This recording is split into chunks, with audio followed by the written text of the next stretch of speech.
I'm Admiral Claudia Preston, 46 years old, and I worked my way up from an enlisted clerk to commanding fleets across 3 oceans. For years, I gave everything to my family, especially my father, hoping one day he'd see my worth. But when he laughed at a dinner table full of guests and said, "She's just a clerk. She'll never be anything more," I made a choice that changed everything.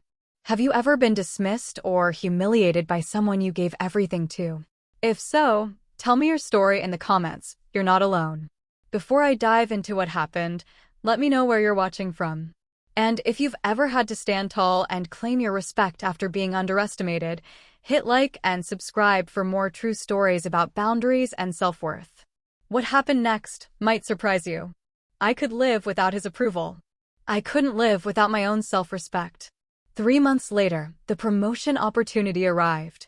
I was serving as executive officer aboard the USS Constellation when Captain Gonzalez called me to his quarters. The conversation was brief but significant. My name had come up for consideration for promotion to Rear Admiral, a rank achieved by less than 1% of naval officers. The selection process would be rigorous, involving multiple boards and extensive review of my service record. "You've earned this consideration," Captain Gonzalez said, reviewing the paperwork spread across his desk. "Your leadership during the typhoon relief operations, your management of the joint training exercise with the Japanese Maritime Self-Defense Force, your development of the new logistics protocols, it's all been noted by the right people." The promotion wasn't guaranteed. The Navy's flag officer selection process was notoriously competitive, with dozens of qualified candidates competing for each position. But being selected for consideration was itself an honor, recognition that my superiors believed I had the competence and character necessary for senior command. I should have been excited. This was the opportunity I'd worked toward for 2 decades, the culmination of countless deployments, difficult decisions, and professional sacrifices. Instead, I found myself thinking about my father, wondering how he would react to the news. The old version of myself would have called him immediately, hoping this achievement might finally earn the respect that had eluded me for so long. But the clarity I'd gained during our lunch meeting held firm. His approval or disapproval was irrelevant to the value of what I had accomplished. I focused on the selection process itself, which required months of preparation and evaluation. The review board examined every aspect of my service record, conducted extensive interviews with former commanding officers, and assessed my fitness for the strategic responsibilities that came with flag rank. The process was exhausting but fair, based entirely on merit and demonstrated competence. This was evaluation by people who understood my field, who could assess the significance of my achievements because they had faced similar challenges themselves. The contrast with my father's dismissive commentary was stark. When the notification came, I was alone in my quarters, reviewing operational reports late at night. The message was formal but clear. I had been selected for promotion to Rear Admiral. The ceremony would be held in 6 weeks at the Naval Academy, with family and colleagues invited to witness the traditional protocol. I sat staring at the screen for several minutes, absorbing the magnitude of what had just happened. Admiral. The rank carried weight and responsibility that extended far beyond individual achievement. It represented trust from the highest levels of naval leadership, confidence in my ability to make decisions that affected national security and international relations. My first instinct was to share the news with people who would understand its significance. I called Captain Rodriguez, my former commanding officer, who had become a mentor and friend over the years. His reaction was immediate and genuine. "Outstanding," he said, his voice carrying the warmth of someone who had watched my career develop from its early stages. "You've earned every bit of this. The Navy is getting a flag officer who knows how to lead." I called several other colleagues, each of whom responded with a kind of enthusiasm and respect that validated years of hard work. These were people who understood the demands of naval service, who could appreciate the complexity of reaching flag rank in a competitive and demanding profession. Eventually, I had to decide whether to tell my family. The question occupied my thoughts for days. The old patterns were still there, the ingrained desire for parental approval that persists even when logic suggests it's futile. Part of me wanted to believe that this achievement might finally break through my father's dismissive attitude, that the title of Admiral might command the respect that previous ranks had failed to earn. But I had learned to be honest about my father's limitations. His reaction to my previous promotion suggested he would find a way to minimize this one as well. He might focus on the military's bureaucratic nature, suggesting that promotion was automatic rather than competitive. He might emphasize the temporary nature of military rank, implying that real success required building something permanent in the civilian world. After a week of internal debate, I made the decision to invite them to the ceremony.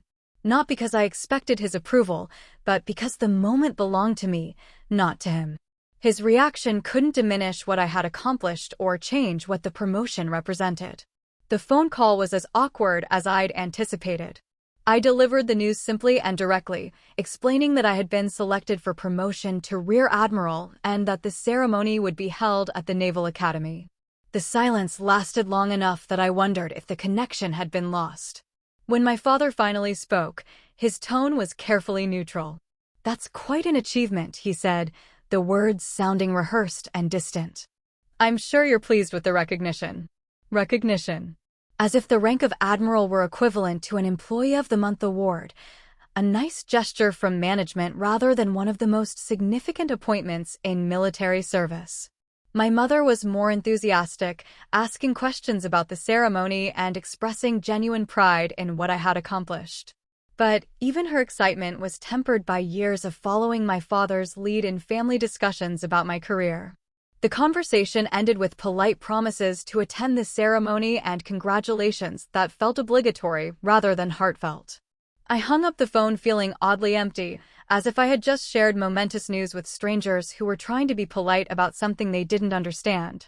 But the emptiness was different from the disappointment I'd felt after previous interactions with my father. This time, I had expected nothing and received nothing, which felt like a kind of victory. I was no longer surprised by his inability to celebrate my achievements, no longer wounded by his refusal to acknowledge their significance. The weeks leading up to the ceremony were filled with practical preparations and professional obligations. I coordinated with my new staff, reviewed the strategic responsibilities that came with flag rank, and prepared for the transition to a level of leadership that would affect thousands of sailors and millions of dollars in resources. The magnitude of the promotion began to sink in during these conversations with senior leadership. I would be responsible for major strategic decisions, diplomatic relationships with foreign navies, and the readiness of entire fleets. The trust being placed in me was extraordinary, earned through decades of proven competence under increasingly challenging circumstances. My father's opinion of this appointment was irrelevant to its actual significance. The Navy's most senior leaders had reviewed my record and determined that I possessed the judgment, expertise, and character necessary for flag rank. Their assessment was based on objective criteria and professional evaluation, not personal bias or limited understanding. As the ceremony approached, I felt a growing sense of anticipation that had nothing to do with my family's attendance. This moment represented the culmination of everything I had worked toward, validation from the institution I had served faithfully for 2 decades. Whether my father could recognize that validation was his limitation, not mine. The night before the ceremony, I stood in my hotel room reviewing my remarks for the following day. The words reflected on service, leadership, and the responsibility that came with flag rank. They were honest words about duty and dedication, about the honor of serving something larger than individual ambition. I thought about the sailors who had served under my command over the years, about the trust they had placed in my leadership and the responsibility I had felt for their safety and development. I thought about the complex operations we had executed successfully, the diplomatic relationships we had maintained, the humanitarian missions that had saved lives and provided hope in desperate situations. This was what leadership looked like in the modern Navy. It required technical expertise, strategic thinking, cultural sensitivity, and the ability to make critical decisions under pressure. It demanded sacrifice from families, dedication beyond normal working hours, and commitment to principles that transcended personal ambition. My father had never asked about any of these aspects of my career. He had never inquired about the weight of command, the complexity of international relations, or the satisfaction of developing young leaders. His questions, when he bothered to ask them, focused on logistics and administration, as if the Navy were simply a large corporation with unusual uniforms. But tomorrow's ceremony wasn't about his understanding or approval. It was about recognition from people who did understand, who could assess the true significance of what I had accomplished because they had walked similar paths themselves. The morning arrived crisp and clear, perfect weather for an outdoor ceremony.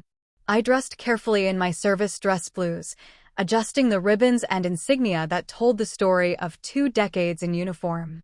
Each decoration represented a specific achievement, a moment when my performance had exceeded expectations or contributed to mission success.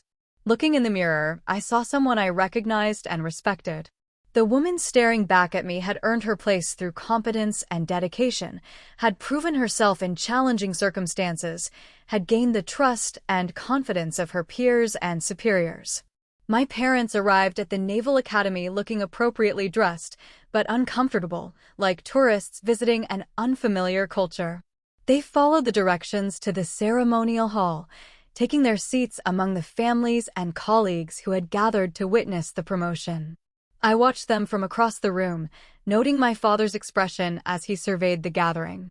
Senior officers in dress uniforms, distinguished guests from various allied nations, media representatives covering the ceremony. This was a different world from his business dinners, more formal and traditional, governed by protocols he didn't understand. The ceremony began with traditional military precision. The honor guard presented colors, the Navy band played ceremonial music, and the presiding officer delivered remarks about the significance of flag rank and the responsibilities it entailed. When my name was called, I stepped forward and stood at attention while my previous commanding officers spoke about my service record and fitness for promotion. Their words were specific and substantive, citing particular operations and leadership decisions that had contributed to mission success. Captain Rodriguez spoke about my performance during a complex evacuation operation in the Western Pacific, describing how I had coordinated multiple assets to extract civilians from a dangerous situation while maintaining diplomatic relationships with several different governments. Admiral Chen discussed my role in developing new training protocols that had been adopted fleet-wide, improving readiness and safety standards across multiple ship classes. Captain Williams, my first commanding officer, talked about my growth from a junior officer into someone capable of handling the most challenging assignments the Navy could offer. These were people who understood the context of what I had accomplished, who could speak knowledgeably about the complexity and significance of my achievements. Their assessment carried weight because it was based on professional expertise and direct observation. The actual promotion was conducted according to centuries-old naval tradition. I raised my right hand and took the oath of office, promising to support and defend the Constitution and to faithfully discharge the duties of my new rank. Then came the moment I had been preparing for without fully understanding its impact. The presiding officer stepped aside, and the rear doors of the ceremonial hall opened. I heard the sound before I saw its source, the synchronized footsteps of a large formation moving in perfect unison. 200 Navy SEALs entered the hall in dress uniforms, their movements precise and coordinated. They filled the center aisle and formed ranks facing the platform where I stood. The sight was extraordinary. The Navy's most elite warriors gathered to honor a promotion they considered significant enough to warrant their presence. The senior SEAL officer called the formation to attention. The sound of 200 heels coming together echoed through the hall like a rifle shot. Then, in a voice that carried to every corner of the room, he called out the command I had been waiting 20 years to hear. Admiral. The word reverberated through the ceremonial hall as 200 hands snapped to salutes in perfect synchronization. The gesture was more than ceremonial courtesy. It was recognition from warriors who understood the meaning of leadership under pressure, who respected competence and dedication regardless of the specific nature of military service. I returned their salute, maintaining the bearing expected of a flag officer while processing the magnitude of what was happening. This wasn't just a promotion ceremony, It was validation from the most respected members of my profession, acknowledgement that I had earned my place among the Navy's senior leadership. The formation held their salutes for several seconds, the silence broken only by the click of cameras and the quiet sobbing of my mother, who had finally grasped the significance of what she was witnessing. When the SEALs dropped their salutes and filed out of the hall, the audience erupted in applause. The sound was thunderous, sustained, and genuine, the kind of response reserved for moments of real accomplishment and authentic respect. I looked out at the crowd, seeing faces I recognized and others I didn't, all united in their appreciation for what they had just witnessed. These were people who understood military service, who could appreciate the rarity and significance of reaching flag rank in the modern Navy. And then I looked at my parents. My mother was crying openly, her hands pressed to her mouth in amazement. She had finally seen her daughter through the eyes of people who understood what she had accomplished, and the recognition was overwhelming. My father sat beside her, but he might as well have been on another planet. His face was pale, his mouth slightly open, his eyes fixed on some point in the distance, as if he were trying to process information that didn't fit his understanding of reality. The wine glass in his hand trembled visibly, burgundy liquid spilling across his light gray suit jacket. He didn't seem to notice the stains spreading across the expensive fabric. His entire worldview had just been challenged by 200 of America's most elite warriors saluting his daughter as Admiral. For 20 years, he had described my career as clerical work, routine administration, glorified filing. He had dismissed my deployments as tourism, my leadership roles as supervisory positions, my achievements as participation awards. But the SEALs didn't salute clerks. They didn't honor administrators. They didn't show respect to people whose accomplishments were routine or insignificant. The contrast between his narrative and reality was too stark to ignore, too public to rationalize away. Everyone in that room had just witnessed 200 of the Navy's most elite personnel treating me with the respect reserved for senior military leadership. His wine glass slipped from nerveless fingers, shattering on the floor at his feet. The sound was lost in the continued applause, but I saw it happen. I watched my father confront the undeniable evidence that everything he had believed about my career was wrong. The ceremony concluded with traditional protocol and congratulations from various dignitaries. I shook hands with senior officers, accepted congratulations from foreign attaches, and posed for photographs that would document this milestone in my career. But throughout the reception that followed, my attention kept returning to my father. He moved through the crowd like someone in shock, responding to questions with mechanical politeness while his mind struggled to process what he had witnessed. People approached him with congratulations, praising him for raising such an accomplished daughter. Each comment seemed to deepen his confusion, forcing him to confront the disconnect between their assessment and his own. When we finally had a moment alone, he looked at me with an expression I had never seen before. Not pride exactly, but something closer to bewilderment mixed with the beginning of respect. "I had no idea," he said quietly, his voice barely audible above the reception noise. "I didn't understand." The words were inadequate, but they represented the first crack in 20 years of willful ignorance. Whether that crack would widen into genuine acknowledgement remained to be seen. But for the first time in my adult life, my father was looking at me without condescension, without dismissive commentary, without the smug certainty that he understood my world better than I did. The weeks following the ceremony brought a series of awkward attempts at reconciliation. My father called more frequently than he had in years, his conversations peppered with questions about my new responsibilities and comments that suggested he was trying to educate himself about military structure and protocol. The effort was genuine but clumsy. He asked about my staff size as if I were running a corporate division. He inquired about my territory of operations, using business terminology that didn't quite translate to naval command. He wanted to understand, but he was still trying to fit my world into frameworks that made sense to him. "How many people report to you now?" he asked during one of these conversations. "It's more complex than direct reporting relationships," I explained. I have operational command over multiple units, advisory responsibilities for strategic planning, and oversight duties that affect thousands of personnel across different commands.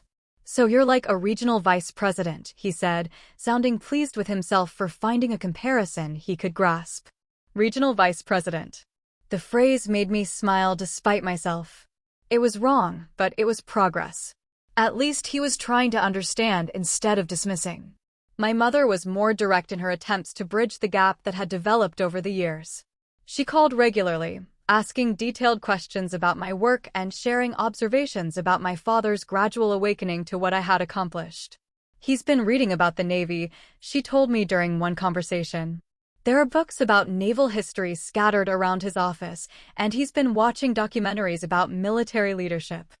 I think he's trying to understand what he missed. What he missed. The phrase carried weight because it acknowledged that there had been something significant to miss. For 20 years, my father had been convinced that my career was unremarkable, that my achievements were routine, that my sacrifices were unnecessary. The ceremony had forced him to confront evidence that contradicted every assumption he had made about my life. But understanding the magnitude of his misunderstanding was different from accepting responsibility for it. In our conversations, he focused on his lack of knowledge rather than his active dismissal of my attempts to educate him. He framed his ignorance as innocent rather than willful, as if he had simply never had access to information about military service rather than consistently choosing to ignore or minimize it. The distinction mattered to me, though I wasn't sure it mattered to him. There was a difference between not knowing and not wanting to know, between ignorance and willful blindness. His reaction suggested he was still struggling to acknowledge which category his behavior had fallen into. I found myself in the strange position of having to decide how much effort to invest in this potential reconciliation. The old patterns were still there, his tendency to control conversations, to interpret my experiences through his own understanding, to position himself as the authority even when discussing topics he knew nothing about. But there were also genuine changes. He listened more carefully when I spoke about my work. He asked follow-up questions instead of changing the subject. He made an effort to remember details from previous conversations instead of treating each interaction as if it were our first discussion of my career. The progress was incremental and imperfect, but it was progress. 3 months after the ceremony, my father made an unexpected gesture. He invited me to lunch at his club, the exclusive downtown establishment where he conducted business with the city's most prominent leaders. This was his territory, the place where he was known and respected, where his opinions carried weight and his achievements were celebrated. But this time, he introduced me differently to the people we encountered. Instead of the dismissive descriptions I had grown accustomed to, he presented me as Admiral Claudia, emphasizing my rank in a way that commanded attention and respect from his associates. The change was subtle but significant. He was using his social influence to establish my credibility rather than undermine it, leveraging his reputation to enhance mine instead of diminishing it.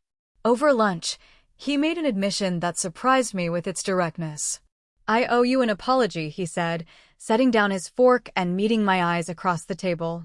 "I didn't understand what you were doing, and instead of asking questions or educating myself, I made assumptions. Those assumptions were wrong, and they were unfair to you." The words were carefully chosen, probably rehearsed, but they carried genuine weight. This was as close to accountability as I was likely to get from a man who had spent his life being right about everything. "I saw the way those SEALs looked at you," he continued. "I saw the respect in that room, the recognition from people who clearly understood something I didn't. I realized I had been judging your career based on my ignorance, not your accomplishments. It was a good apology, better than I had expected and probably better than I deserved after years of justified resentment. But apologies, however sincere, couldn't undo decades of dismissive treatment or restore the relationship we might have had if he had chosen curiosity over condescension from the beginning." "I appreciate that," I said carefully. "But respect isn't something that can be restored with an apology. It has to be rebuilt through consistent actions over time." He nodded, accepting the condition without argument. "I understand. I'm hoping you'll give me the opportunity to try." The conversation marked a turning point, but it was the beginning of a process rather than the resolution of our problems. Trust, once damaged, required sustained effort to repair. Respect, once withdrawn, had to be earned again through demonstrated change in behavior. Over the following months, my father made consistent efforts to learn about my world and acknowledge my achievements. He asked thoughtful questions about naval strategy, international relations, and leadership challenges. He read books about military history and current defense issues. He made an effort to understand the context that gave meaning to my career. The changes were gradual but genuine. In family gatherings, he spoke about my promotion with obvious pride, sharing details about the ceremony and the significance of flag rank with relatives who had previously heard only dismissive comments about my phase in the military. His friends began to see me differently as well, responding to his changed attitude with questions and comments that reflected genuine interest in my experiences. The ripple effect worked in reverse. His respect influenced others to take me seriously in the same way his dismissal had once encouraged them to ignore my achievements. But the relationship remained careful and somewhat formal, bounded by the recognition that years of damage couldn't be undone quickly or completely. I maintained the emotional distance I had established to protect myself from his criticism, unwilling to risk the vulnerability that had been wounded so many times before. My father seemed to understand these boundaries, respecting my caution without pushing for more intimacy than I was prepared to offer. He had learned, perhaps, that rebuilding trust required patience and consistency rather than grand gestures or dramatic declarations. The process was imperfect and incomplete, marked by moments of genuine progress and occasional reversions to old patterns. But it was progress nonetheless, movement toward something that might eventually resemble mutual respect, if not the close relationship we had never quite managed to achieve. 5 years have passed since that ceremony, and the dynamics of my relationship with my father have settled into something neither of us would have predicted. We speak regularly now, conversations that focus on current events, military affairs, and the complex challenges of international security. He has educated himself enough to ask informed questions and offer thoughtful observations, though he's careful never to position himself as an expert on topics where my experience clearly exceeds his own. The change has been profound but not transformational. We have built a foundation of mutual respect that didn't exist before, but we haven't erased the history that shaped our relationship for so many years. Some damage runs too deep to be fully healed, some trust takes too long to rebuild completely. I think about that ceremony often, not just as a personal milestone, but as a moment of clarity that changed both of our lives. For me, it was validation from the people whose opinions mattered most, my peers, my subordinates, and the senior leadership who had observed my performance over 2 decades of service. For my father, it was a confrontation with evidence he couldn't dismiss or rationalize away. 200 Navy SEALs don't salute people whose accomplishments are routine or insignificant. They don't honor clerks or administrators or people who are just marking time until they find real careers. The sight of those warriors standing at attention, their synchronized salutes echoing through the ceremonial hall, had forced him to confront the possibility that his understanding of my career had been fundamentally wrong. That moment of recognition, the wine glass trembling in his hand, the stunned expression on his face, had been 20 years in the making. But the ceremony wasn't really about him, and my current career isn't really about our relationship. I command a fleet that operates across 3 oceans, coordinate with allied navies on matters of strategic importance, and make decisions that affect the security and readiness of American naval forces around the world. The work is demanding and complex, requiring the integration of tactical expertise, diplomatic sensitivity, and strategic thinking. Every day brings challenges that test my judgment, my leadership ability, and my understanding of international relations. The responsibility is enormous, the stakes are high, and the margin for error is small. This is what I worked toward for 20 years, not the title or the ceremonial respect, but the opportunity to serve at the highest levels of military leadership, to contribute to the defense of my country and the maintenance of international stability. My father's opinion of this work was never really relevant to its actual significance. His approval couldn't have made it more important, and his dismissal couldn't have made it less valuable. The meaning of my career was always determined by the people who understood it, who could assess its complexity and significance, because they had faced similar challenges themselves. The sailors who have served under my command know what leadership looks like under pressure. They've seen the decisions that have to be made when lives hang in the balance, the precision required to coordinate complex operations, the weight of responsibility that comes with flag rank. My peers in the international naval community understand the diplomatic complexities of maintaining alliance relationships while protecting national interests. They appreciate the strategic thinking required to position naval assets effectively, the cultural sensitivity needed to work with foreign partners, the technical expertise necessary to integrate modern warfare systems. Senior defense officials know the administrative and budgetary challenges of managing large military organizations, the political awareness needed to interact with civilian leadership, the communication skills required to explain military requirements to people who have never served in uniform. These are the people whose respect matters, whose opinions carry weight, whose assessment determines career advancement and professional opportunities. Their judgment is based on demonstrated competence, proven leadership, and measurable results under challenging circumstances. My father's gradual recognition of my achievements has been personally satisfying, but it hasn't changed the fundamental reality of what I accomplished or why it mattered. The ceremony that forced him to confront his misconceptions was meaningful because it represented validation from the military community, not because it finally impressed someone who had spent 20 years determined not to be impressed. I carry the rank of Admiral not for him, but for the institution I have served faithfully and the sailors who look to me for leadership and guidance.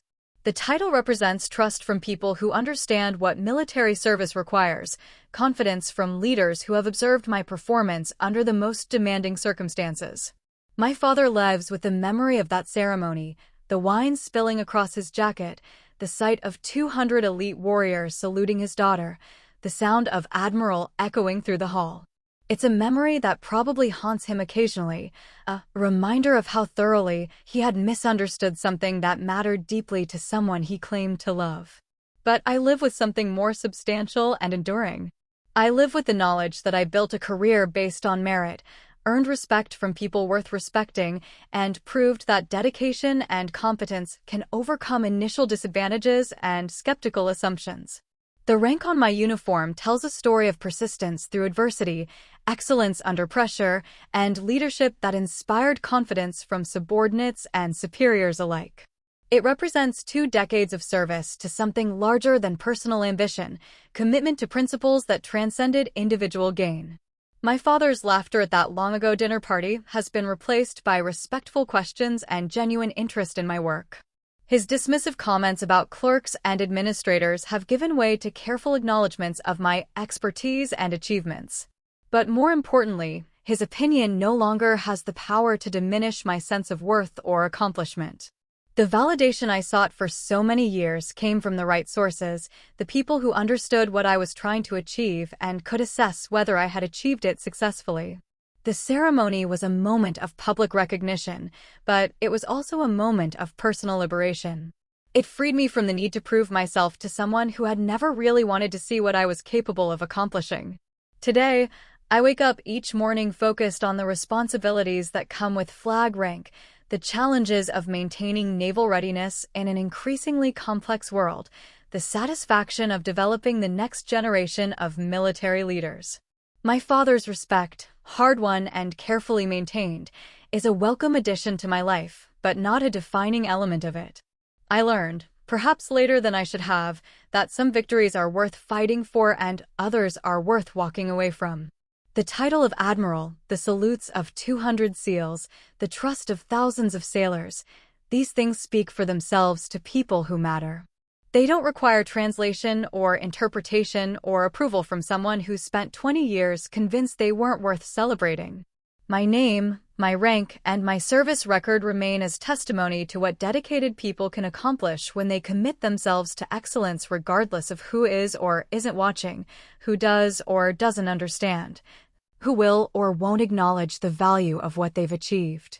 That testimony speaks louder than any dinner conversation ever could. I grew up in a house where success was measured in quarterly reports and corner offices.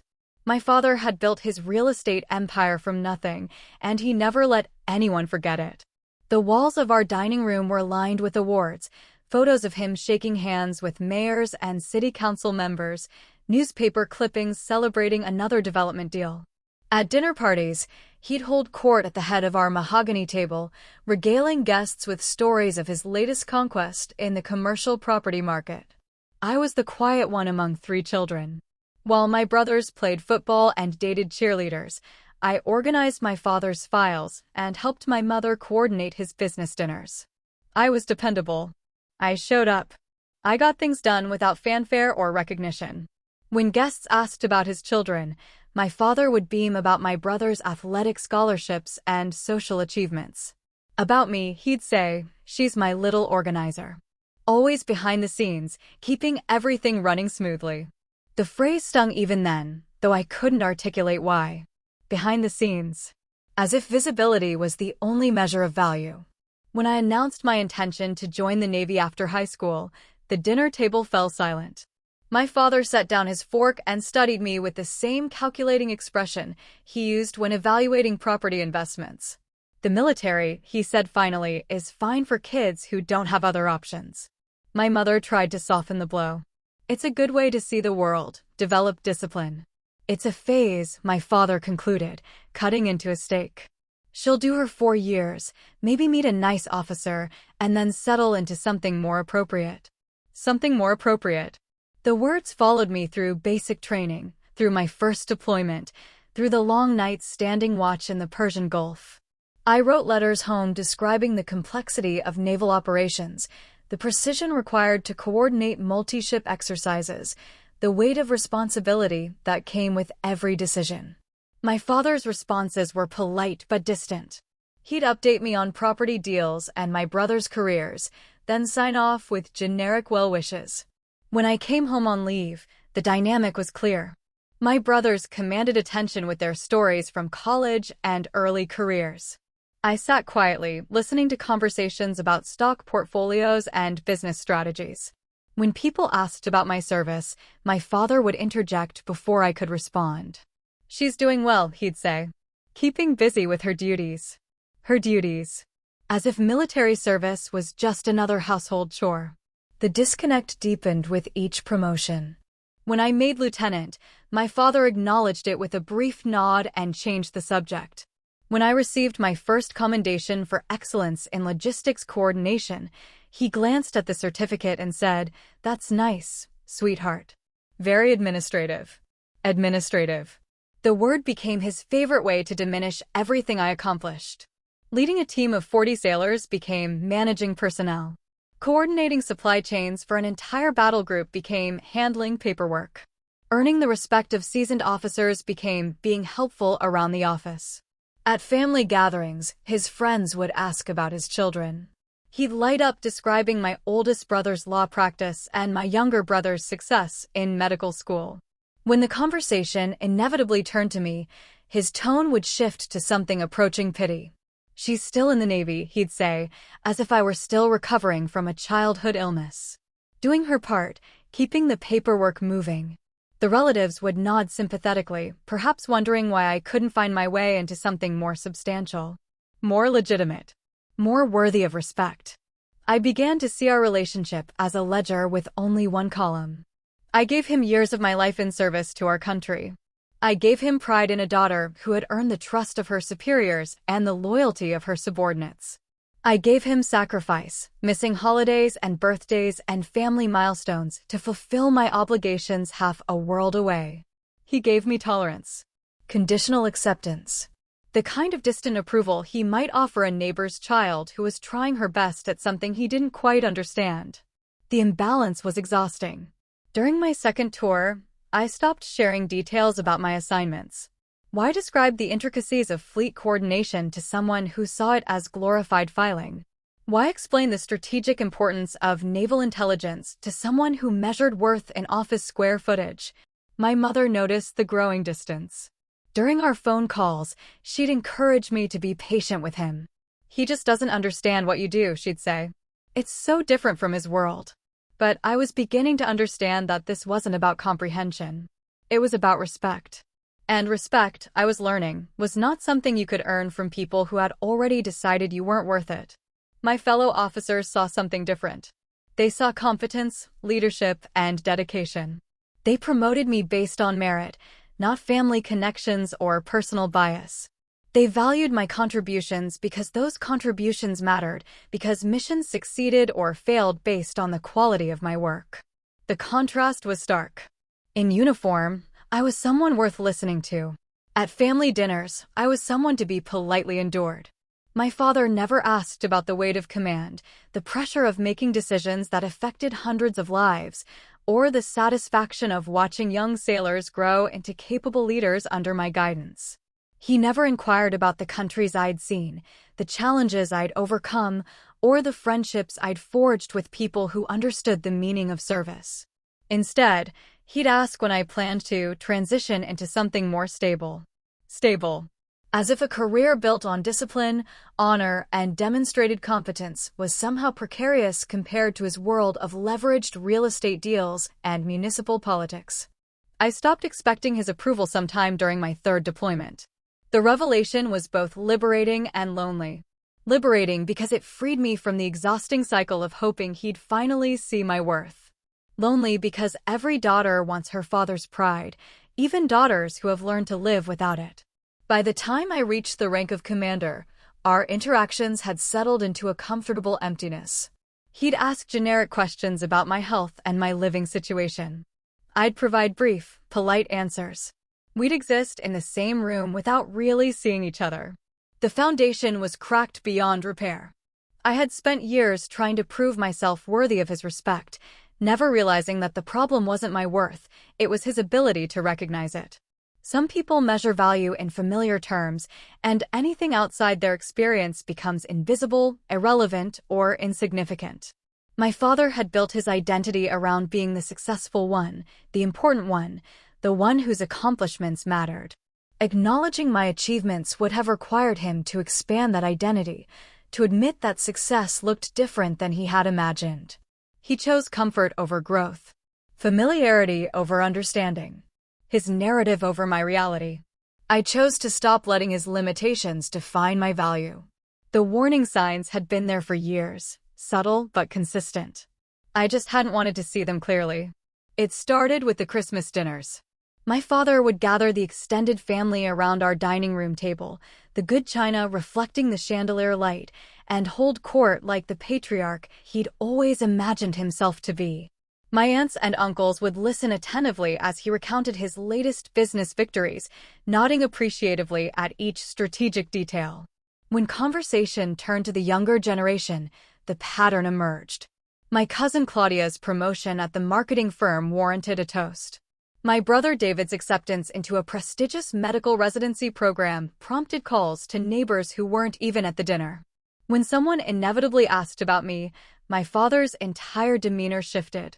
"She's doing fine," he'd say, cutting his turkey with surgical precision. Still in the Navy, still traveling around. Still. The word carried weight, implying something temporary that had somehow become permanent, something that should have ended by now but stubbornly persisted.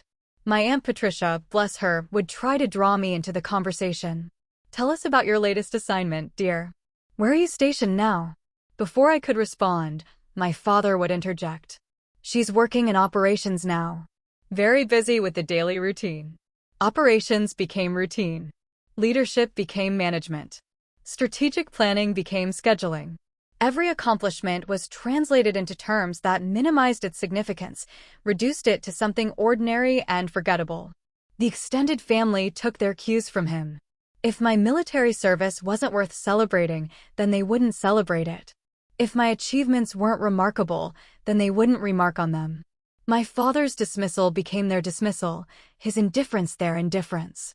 I began to notice how different the energy was when my brother spoke.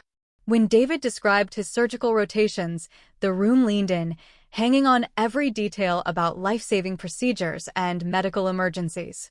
When Mark talked about his legal cases, Voices dropped to reverent whispers about justice and courtroom drama. When I mentioned coordinating humanitarian relief efforts in the aftermath of a Pacific typhoon, the response was polite but distracted. When I described leading a multinational training exercise involving 6 different navies, my father would nod absently and change the subject to property values. The message was clear: some careers mattered, and others were just jobs people did until they found their real calling. My mother tried to bridge the gap, but her attempts only highlighted the divide. She'd quietly ask me about my work when we were alone in the kitchen, showing genuine interest in the details my father dismissed. But in public, she deferred to his judgment, unwilling to contradict his narrative about my life. "Your father just doesn't understand the military," she'd whisper while we washed dishes after another awkward family gathering. "He's proud of you, he just doesn't know how to show it." But I was beginning to see that understanding wasn't the issue. My father was an intelligent man who could grasp complex real estate transactions and municipal regulations. The problem wasn't comprehension, it was respect. He didn't want to understand my world because doing so would require acknowledging that success existed outside his definition of it. The pattern extended beyond family gatherings. When I brought friends home on leave, my father would make polite conversation but never ask the substantive questions that revealed genuine interest. He'd inquire about where they were from and how long they'd been in the service, but never about their experiences, their motivations, or their perspective on global events they'd witnessed firsthand. When my fellow officers talked about their families, I began to notice the difference. Many of them described parents who asked detailed questions about their assignments, who followed international news to better understand their children's world, who displayed their military awards with pride. My commendations stayed in my own apartment. My father's walls remained dedicated to his business achievements and my brother's civilian accomplishments. The breaking point came during my promotion to lieutenant commander. The ceremony was held at the naval base, a formal affair with full dress uniforms and traditional protocol. My parents attended, sitting in the section reserved for family members. Afterward, at the reception, my commanding officer approached my parents. Captain Rodriguez was a decorated veteran with 30 years of experience, someone whose opinion carried weight in any military circle. "You should be very proud," he told my father. "Your daughter is one of the finest officers I've had the privilege to serve with. Her leadership during our last deployment was exemplary." My father smiled politely and thanked him for the kind words.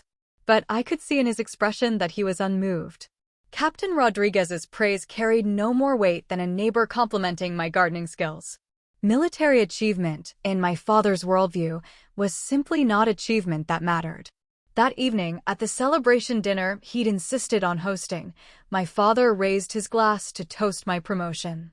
"To my daughter," he said, "for her continued dedication to public service."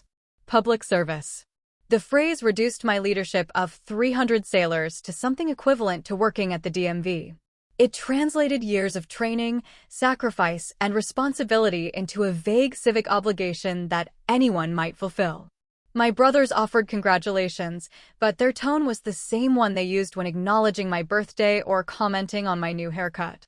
Pleasant, obligatory, forgettable. I realized that night that my father's dismissal wasn't accidental or unconscious. It was deliberate.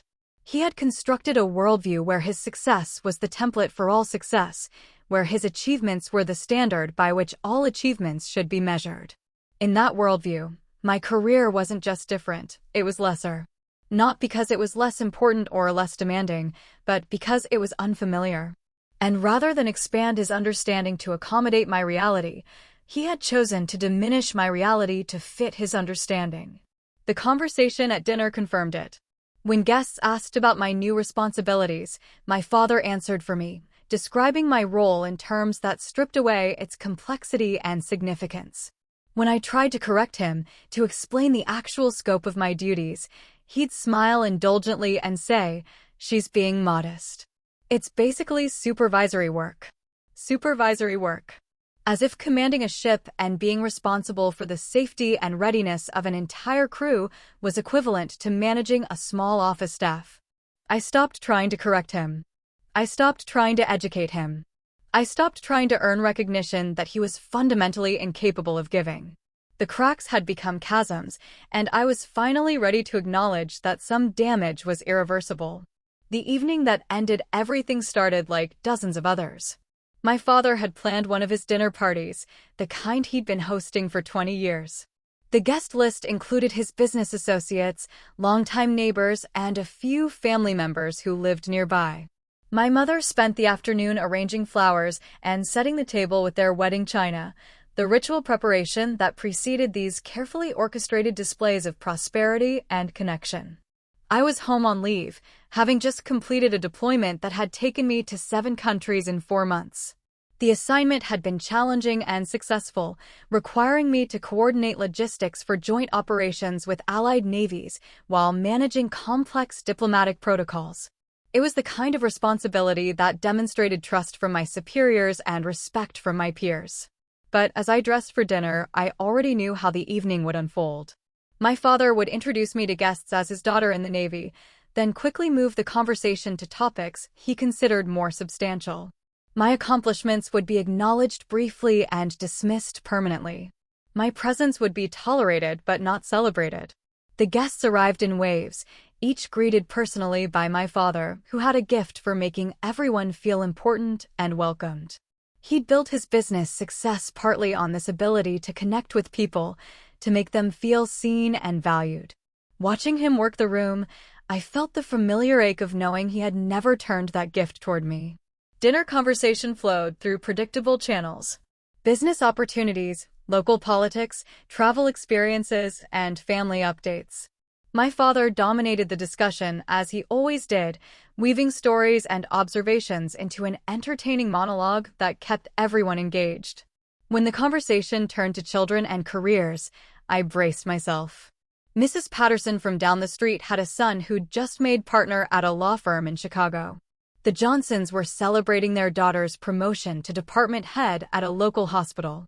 Each success story was met with enthusiastic responses, questions about details, predictions about bright futures ahead. My father listened to these stories with genuine interest and offered congratulations that sounded sincere. When someone asked about his children, he immediately launched into updates about my brothers. David's surgical residency was going exceptionally well, with several attending physicians commenting on his natural talent and work ethic. Mark had just won a significant case for his firm and was being considered for early partnership. The pride in his voice was unmistakable. These were accomplishments he understood, achievements that fit his definition of success. His excitement was infectious, and the other guests responded with the kind of enthusiasm reserved for truly impressive news. Then Mrs. Patterson, who had always been kind to me, asked, "And what about your daughter? Wasn't she just promoted recently?" The question hung in the air for a moment while my father gathered his response. I could feel the attention of the room shift toward me, a dozen faces turning in my direction with polite curiosity. "She's doing fine," my father said, his voice losing the animated tone he'd used to describe my brother's achievements. "Still working her way up through the ranks. Still working her way up." As if I were perpetually stuck in some entry-level position, making incremental progress toward actual significance. Mr. Chin, who owned several restaurants in town, pressed for details. "What's her current position?" "My nephew is thinking about military service." My father took a sip of wine before responding. "She's in operations now. Keeps busy with the logistics side of things." Logistics side of things. The phrase reduced my command of 300 sailors to something resembling warehouse management. It transformed strategic planning and international coordination into mundane administrative work. I felt heat rising in my chest, but kept my expression neutral. Years of military discipline had taught me to control my reactions, to maintain composure under pressure. But something was different this time. Maybe it was the accumulation of small humiliations, or maybe it was the contrast between his obvious pride in my brothers and his dismissive treatment of my service. Whatever the catalyst, I felt a shift inside myself, a hardening of resolve I hadn't experienced before. The conversation continued around me, but I was no longer fully present. I was calculating, analyzing, preparing. My father's pattern was clear and consistent. He would never voluntarily acknowledge my achievements because doing so would require him to admit that his understanding of success was incomplete. When dessert was served, the conversation turned to travel, with several guests sharing stories about recent vacations. Someone mentioned a cruise through the Mediterranean, which prompted questions about favorite destinations and travel recommendations. Mrs. Patterson, still trying to include me in the conversation, asked, "You must have seen some interesting places during your deployments."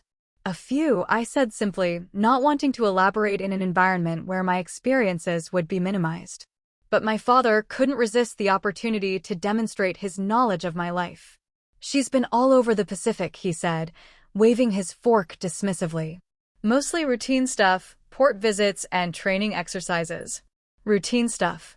Port visits and training exercises.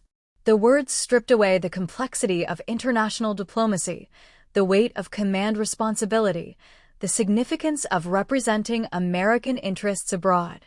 Everything I had done, everything I had learned, everything I had accomplished was reduced to tourism and paperwork. The guests nodded politely, their interest already waning.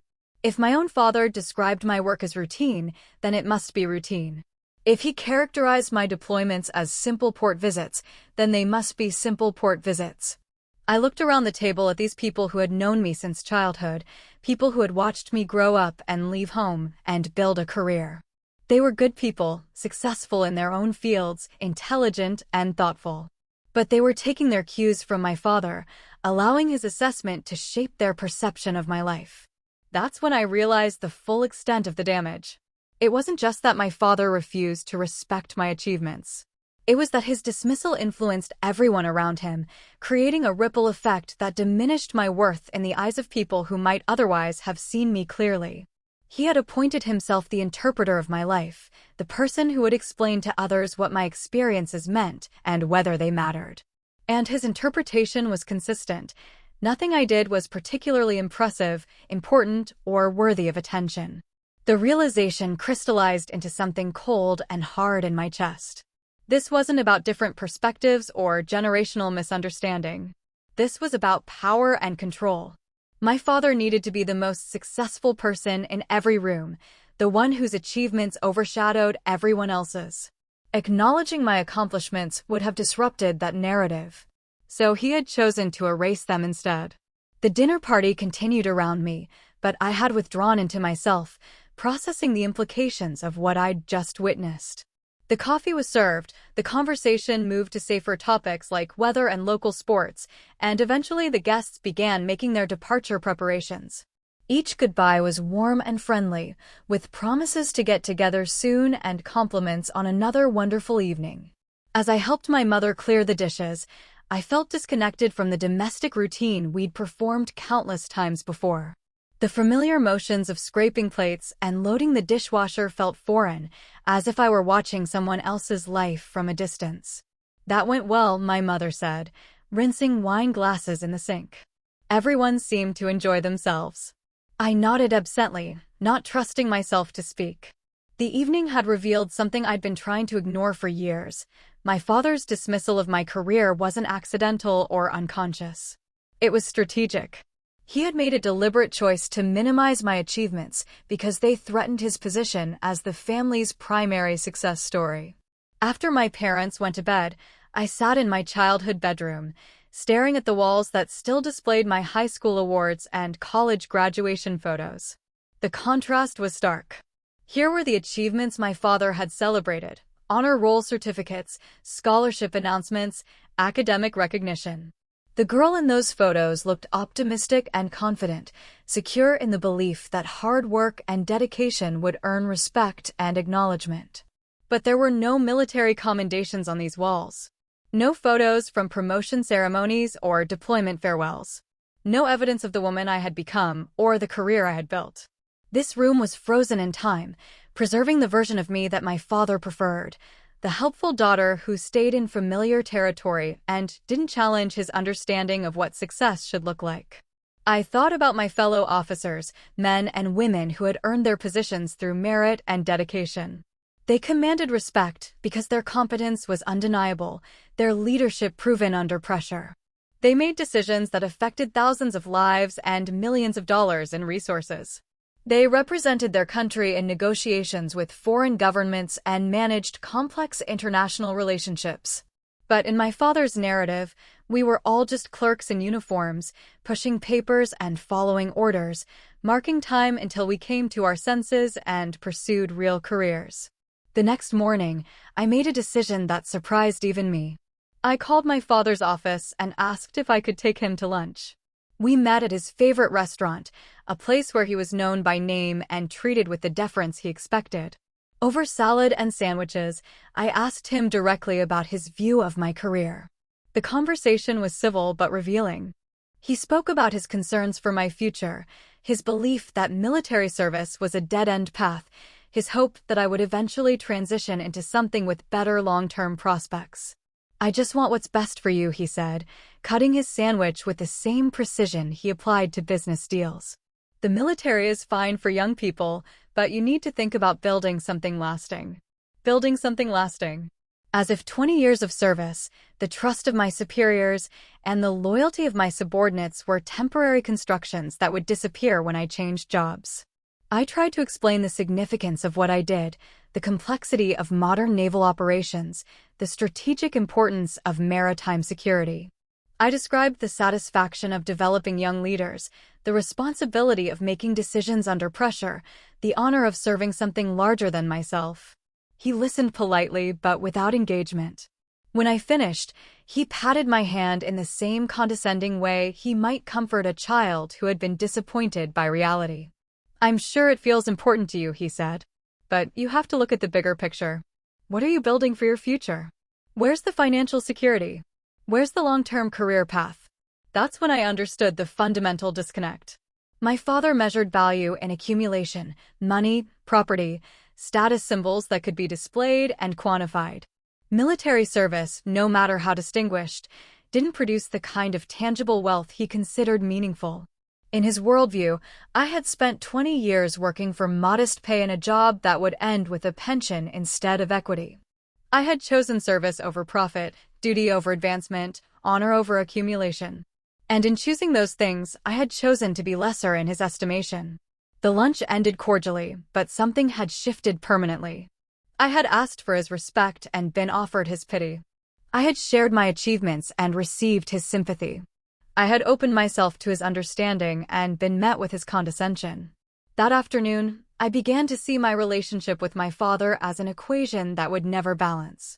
On one side was everything I had given, years of trying to earn his approval, countless attempts to explain my world, patience with his dismissive comments, tolerance for his narrative about my life.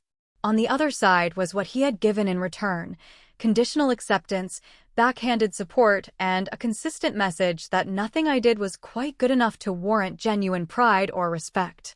The imbalance wasn't accidental. It was the natural result of a relationship where one person refused to recognize the other's worth. I had been trying to solve the wrong problem for 20 years, attempting to prove my value to someone who had already decided I had none. Walking back to my car after lunch, I felt a strange sense of relief. The clarity was painful but liberating. I finally understood what I was dealing with and, more importantly, what I could and couldn't change. I couldn't change my father's perspective. I couldn't force him to respect my choices or acknowledge my achievements. I couldn't make him proud of the woman I had become instead of disappointed in the woman I hadn't become. But I could change my expectations. I could stop seeking approval that would never come. I could stop trying to prove myself to someone who was invested in believing I had nothing to prove. Most importantly, I could stop allowing his limitations to define my worth. The drive home was quiet, but my mind was racing. For the first time in years, I began to think about my career without the filter of my father's disapproval. I thought about the sailors who had served under my command, the respect I had earned from peers and superiors, the missions I had completed successfully. I thought about the countries I had visited, the diplomatic relationships I had helped maintain, the humanitarian operations I had coordinated. I thought about the young officers I had mentored and the example I had tried to set for excellence, integrity, and dedication. Stripped of my father's narrative, my career looked different. It looked substantial, meaningful, and successful by any reasonable measure. That evening, I made another decision. I would stop attending family gatherings where my achievements were minimized and my choices were criticized. I would stop subjecting myself to conversations where my life was translated into terms that diminished its significance. If my father wanted a relationship with me, it would have to be based on accepting who I was, not trying to convince me to become someone else. If he couldn't offer respect, then I couldn't offer access. The boundaries I established that day weren't meant as punishment. They were meant as protection. I had finally learned the difference between earning someone's approval and demanding someone's respect. I could live without his approval. I couldn't live without my own self-respect. That day, 200 SEALs stood and saluted me as Admiral. My father's laughter never held power over me again. Respect isn't given, it's earned, and sometimes the people closest to us are the last to see it. What about you? Have you ever been underestimated by your own family, or had someone dismiss your hard work until the truth could no longer be ignored? How did you handle it? Share your story in the comments. I'd love to hear it.